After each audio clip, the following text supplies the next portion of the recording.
सबसे पहले बात कि हमको इस थ्योरम को थोड़ा समझना है। देखोगे ये जो इक्वेशन निकला हमको x square plus y square plus equal to क्या निकला a square. x square plus y square equal to क्या निकला a square is the equation of that circle whose center is at origin and radius is equal to a। मतलब कि x square plus y square equal to a square उस circle का equation है जिसका centre कहाँ है origin और radius क्या है a है। आपको जो क्वेश्चन दिया गया उसमें यही बात ना कहा गया कि सेंटर ओरिजिन है और रेडियस कितना दिया 5, तो सीधा रिक्वायर्ड इक्वेशन क्या हो जाएगा x square plus y square radius के जगह पर कितना डालिएगा 5 का square x square plus y square equal to कितना होगा 5 का स्क्वायर 25। आंसर हो गया। सिंपल सा बात है हमको दिए बता क्लियर है कि कोई भी अगर इक्वेशन सेंटर अगर ओरिजिन दिया है तो आप सेंटर डाल दीजिए। सेंटर से हमको कोई लेना देना है नहीं क्योंकि जीरो है यहाँ। हमको रेडियस पर क्लियर करना था। रेडियस जैसे 5 दिया 5 का स्क्वायर 25 लिख देंगे। 6 देगा 6 का स्क्वायर 36 होगा। 7 देगा 7 का स्क्वायर 49 हो जाएगा। क्लियर। दूसरा थ्योरम में रखिए कि find the equation of the circle whose center is second third and radius is to find the equation of circle whose center is कुछ भी दे सकता है। अल्फा बीटा हम लोग ले लेते हैं। Alpha and beta and radius is a whose center is and radius a।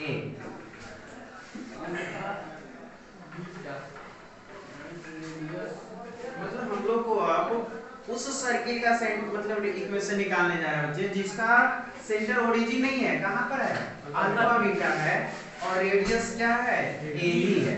मतलब रेडियस में कोई बदलाव नहीं हुआ है। क्लियर। अब देखिए सबसे पहला बात ये कि हम लोग क्या कर लेंगे लेट ये this is y and y dash क्या होगा ना ये क्या होगा x and x dash and this is the origin 0 0। Clear है। अब देखोगे बच्चे कि कह रहा है कि find the equation of the circle whose center is alpha beta. मतलब कि यह क्लियर है कि यह सेंटर कहीं भी हो सकता है। अल्फा बीटा का मतलब क्या होगा यहाँ समझो पहले। अल्फा और बीटा का मतलब क्या हो सकता है 0 1 हो सकता है 0 0 हो सकता है 1 1 हो सकता है। मतलब कुछ भी होगा। यह डिसाइड नहीं है कि सेंटर उसका कहां पर है किस क्वाड्रेंट में। फर्स्ट में हो सकता है सेकंड में हो सकता है थर्ड में हो सकता है और फोर्थ में भी हो सकता है और एटलीस्ट सेंटर पर भी हो सकता है। कहीं भी होगा। लेकिन कहीं भी होगा अगर कोऑर्डिनेट प्लेन में है तो उसका तो कोऑर्डिनेट एक्सिस होगा। कोऑर्डिनेट एक्सिस क्या है अल्फा और बीटा। तो हम लेट कर लेते हैं किसी एक जगह की मान लेते हैं this is the point which coordinate is alpha and beta. अब इसी को सेंटर लेकर के एक सर्किल ड्रा कर लेते हैं। कर लीजिए। एक सर्किल जैसी ड्रा कर लेंगे बच्चे तो इसका जो कोऑर्डिनेट है क्या हो गया अल्फा और बीटा। अब एक दूसरा p एक पॉइंट ले लेते हैं इस पर जिसका कोऑर्डिनेट है x एंड y और इसको ज्वाइन कर लेंगे तो इसका लेंथ कितना होगा d ना लिखो a। ये d नहीं है एक्चुअली हमने इसको बाउंडिंग किया। ठीक है। मतलब कि हमने एक सर्किल ड्रा किया किस क्वाड्रेंट में ड्रा कर लिया फर्स्ट क्वाड्रेंट में है ना। तो देखोगे लेट कर लिए p x y b a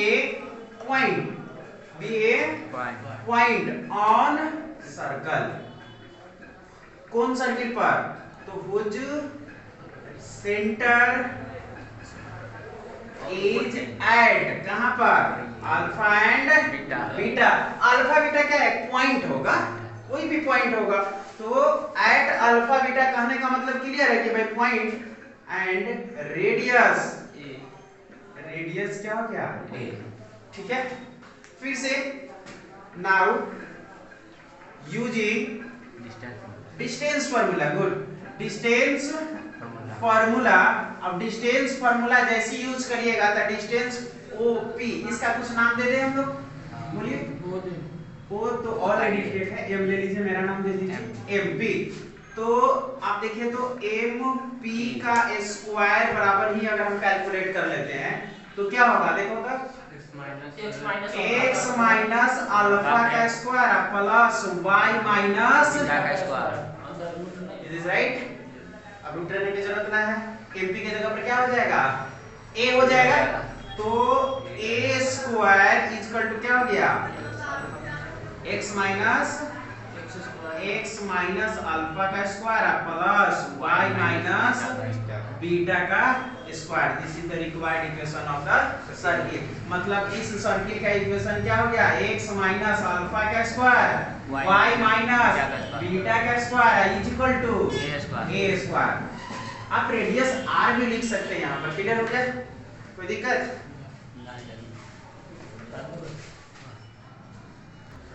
देखो दो क्वेश्चन था। पहला क्वेश्चन तो डायरेक्ट दिए थे कि find the equation of circle whose centre is 3, -12 radius 5 है। जब देखोगे अभी हम लोग सीखे हैं कि जब भी ये था कंडीशन कि यहाँ अल्फा बीटा था और ये कितना था आपका यूनिट, ये 5 था और ये xy था, राइट ना। तो इसका जो इक्वेशन निकला है अभी हम बताएं हम आपको, इस सर्किल का जो इक्वेशन होगा x माइनस अल्फा का स्क्वायर, राइट, और y माइनस बीटा का square is equal to a square, right. अब यहाँ कुछ बदला सा क्या है कि यह जो अल्फा बीटा के जगह पर 3, -2 हो गया और ये xy तो अपने जगह पर। मतलब ये हो गया कि देखोगे x माइनस अल्फा के जगह पर कितना होगा बच्चे, 3 का whole square plus y minus अब बीटा कितना है जी, यहाँ y कोऑर्डिनेट -2 हो गया। क्लियर है, इसका होल स्क्वायर a की जगह पर कितना यहाँ होगा 5 का स्क्वायर। ठीक है, इसको सॉल्व कर दीजिए। तो यह देखोगे x स्क्वायर, हाँ ठीक है, अब ये माइनस बी पर चला जाएगा, x स्क्वायर -2 भी होगा तो कितना होगा 6x प्लस 9। लेकिन यह जो है दोनों प्लस हो जाएगा, y प्लस हो जाएगा क्योंकि देखो दोनों मिलकर ये क्या हो जाएगा प्लस। अब जैसे ये प्लस होगा तो क्या होगा y स्क्वायर प्लस 4y और प्लस कितना हो गया 4 इक्वल टू कितना हो गया 25। अब x स्क्वायर को अपने जगह पर रहने दीजिए, y स्क्वायर को इसके पास बुला लीजिए, 6x अकेला है 6x, 4y को फिर बुला लीजिए और ये 9 4 जाकर कितना हो गया 13। आइए 25 को इधर ले आइएगा तो 25 इक्वल टू क्या हो गया 0। कोई दिक्कत? तो x square plus y square minus 6x plus 4y plus minus minus कितना हो जाएगा 12 equal to 0। This is the required equation of the circuit. Clear हो गया, जिसका सेंटर कितना था 3 -2 एंड रेडियस कितना था 5 था। इसके जस्ट नीचे एक क्वेश्चन दिया गया आप लोग के लिए कि find the centre and radius of circle if equation of the circle is ये इज दैट देयर। अब देखो वो बना दूसरा क्वेश्चन देखिए, कह रहा है कि find the centre and radius of circle, find the centre and radius of circle if equation of the circle. मतलब यहाँ रिवर्स में जाना हमको, इक्वेशन दे दिया हुआ है। हाँ पहले कह रहा था इस क्वेश्चन में भाई कि पॉइंट सेंटर दिया हुआ है, रेडियस दिया है तो इक्वेशन निकालो। अब कह रहा है कि भाई इक्वेशन हमने दे दिया, अब आप बताइए कि where is the centre of the required circle and what is the value of the radius. Radius का वैल्यू क्या है, तो इक्वेशन कौन है बबुआ, देखिए बड़ी थोड़े से एकदम लॉलीपॉप की तरह घुमा घुमा के बनाइए ना, बन जाएगा x square y square 2x minus 4y minus 10 equal to 0। सबसे पहला वे फर्स्ट स्टेप क्या करना है हमको समझिए, कुछ कॉमन नहीं लेना, x को x के पास रखिए, y को y के पास रखिए, बाकी सबको बाहर वेट करवाइए। देखिएगा x स्क्वायर हो गया माइनस कितना हो गया 2x। अब देखिए plus y square minus 4y is equal to 10। Clear है, चलिए दूसरा बात करते हैं इसको। अब देखोगे इसको हमको जबरदस्ती पकड़ के जबरिया जोड़ी बनाना है, इसको होल स्क्वायर बनाना है ना। अब कैसे बनेगा, तो x तो ठीक है भाई कि a स्क्वायर है, हम इसको कर देंगे 2 × x × 1, तो a स्क्वायर माइनस 2ab हो गया। अब हमको प्लस b स्क्वायर चाहिए ना, तो बी स्क्वायर, बी के जगह पर कौन है यहाँ 1। तो हम क्या ऐसा कर सकते हैं 1 का स्क्वायर जोड़ दिए या फिर 1 का स्क्वायर घटा दिए, क्योंकि जरूरत के हिसाब से करना पड़ेगा आपको, है ना, क्योंकि हमको इसको किस फॉर्म में ले जाना है x माइनस अल्फा का होल स्क्वायर। अब आपको दिख रहा होगा कि कुछ होल स्क्वायर हो गया। अब इस पर बारे में सोचते हैं बच्चे, तो y स्क्वायर अपने जगह पर, इसको तोड़िए तो 2 इंटू फॉर्मूला में 2ab, a के जगह पर कितना हो गया y इंटू क्या बच गया वो है 2। अब ये 4, अब देखिए तो b का काम कौन कर रहा है यहाँ 2 कर रहा है ना, तो हम लोग क्या करेंगे कि प्लस 2 का स्क्वायर जोड़ेंगे, हम माइनस 2 का स्क्वायर घटा देंगे इक्वल टू बेचारे माइनस सॉरी प्लस 10 को उधर रहने देंगे। कहाँ से आ जाता है कौन वो? कौन ये हाँ, कहाँ से आ गया आसमान से अब उड़ा। देखोगे मैथ में जो मैथमेटिकल जो रूल्स है कुछ की कोई भी इक्वेशन अगर है x + a = b अगर है सपोज दैट, तो यू कैन ऐड और सबट्रैक्ट सेम, यानी बोथ साइड सेम एक्शन ले सकते हैं। जैसे इधर भी -c किए हम लोग +c कर दिए, कोई चेंजिंग नहीं होगा क्योंकि देखो -c और +c फिर कैंसिल हो जाएगा, तो जोड़ और घटा सकते हैं। लेकिन इससे एक चेंजिंग हो गया, देखोगे इंग्लिश में पढ़ते हैं ट्रांसफॉर्मेशन। अब देखो ये यहाँ से यहाँ तक क्या हो जाएगा, देखो तो बच्चे x square 2x, x minus 1 का होल स्क्वायर बोलिए। अब क्या चाहिए ना, ये पूरा गया। अब थोड़ा सा इसको रहने दीजिए। अब यहाँ से यहाँ तक भी कुछ दिख रहा है आपको, y माइनस 2 का होल स्क्वायर करिए, ठीक से क्लियर है।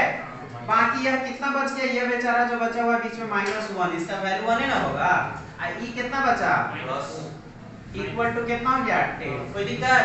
अब एकदम हम लोग पहुंच गए हैं जगह पर, x माइनस 1 का होल स्क्वायर y माइनस 2 का whole square is equal to 10। अब -1 4 दोनों मिलकर के इधर जाएगा तो +5। क्लियर हो गया? अब चलिए, तो देख रहे हैं सब जगह टोपी लगा हुआ था, है ना, यहाँ भी टोपी लगा हुआ है, यहाँ भी टोपी और यहाँ भी टोपी, तो तीनों जगह टोपी लगाना है तो लगा दीजिए। इधर तो टोपी लगा चुके हम लोग पहले से, क्लियर है जी। इधर भी टोपी लगा दिए हैं, अब इस बेचारे को टोपी लगाना ही है एक्चुअली कितना 15 के इक्वल टू, है ना, तो इसको टोपी लगाने के लिए पहले मूड़ी को नीचे लगा दीजिए इसको, अब ऊपर से दिखावा के लिए टोपी लगा दीजिए, वैल्यू तो उतने हैं। अब बताइए कि जब उस सर्किल का जिसका सेंटर अल्फा बीटा था और रेडियस a था, तो इक्वेशन क्या था x माइनस अल्फा का स्क्वायर y माइनस बीटा का इक्वल टू a स्क्वायर। यहाँ देखिए मेरे पास वही चीज है x माइनस अल्फा का स्क्वायर, राइट ना, y माइनस बीटा का स्क्वायर इज इक्वल टू, अब आपको पता चल गया रेडियस कितना होगा बिट्टू √15। क्लियर हो गया? और सेंटर क्या होगा -1 -2 या 1 2 होगा, 1 2 ही होगा, क्योंकि जब भी अल्फा बीटा था तो भी यहाँ माइनस था। देख रहे हैं स्टैंडर्ड इक्वेशन से इसको कंपेयर करेंगे, दिख रहा है आपको, तो क्या हो जाएगा सेंटर इसका कितना हो गया होगा 1 and 2 और रेडियस आंसर। क्लियर है? वहाँ पर जो आप 1 के स्क्वायर -1 के स्क्वायर किए हैं, तो यहाँ फिर -1 या इसके बदले में देखो ये -1 यहाँ आया, फिर वो +1, ये प्लस इसमें मिल गया, इसका क्या हो गया क्वांटिटी की इक्वेशन में ये पढ़ा नहीं हुआ।